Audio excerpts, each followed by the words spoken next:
crazy story in and of itself. My sister was in the hospital, and it's probably the best thing that ended up coming out of the whole situation as a whole, because what ended up happening was it came to my attention through another friend that she had had conversation with them. She knew that that person needed to be donated to, and I found out, and so I literally got the form.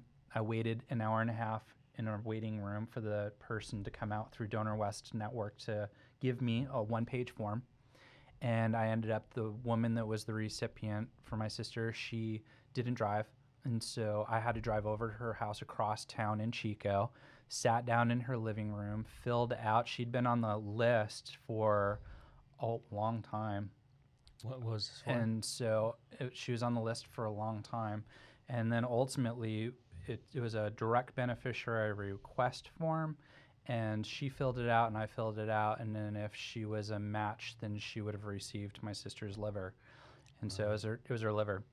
And so, you know, I felt like I was on this journey with my sister that day of just, if it's within God's will and this is what's meant to be, then this is what's going to happen. And I went, dropped off the form. The next day we ended up getting a phone call, and they said that Jennifer was going to receive my sister's liver. And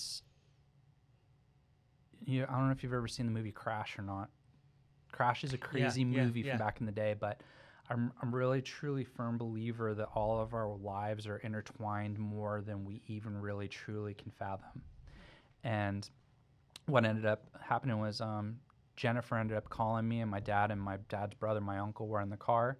And it was just, hey, just want to let you guys know that I'm driving down to UCSF, and they're going to prep me up, and I'm going in for surgery tomorrow. Meanwhile, we're driving over to the hospital and saying our last goodbyes before my sister goes in. So both sides. I'm listening to somebody that's going into UCSF and is going to receive her liver. On the flip side of the coin, I'm going into the hospital and I'm saying goodbye, and I'm walking my sister in on the walk. And probably it'll probably be one of the craziest days of my life. Okay, excuse me. You know? No camera on me right now. No, crazy. But and I've always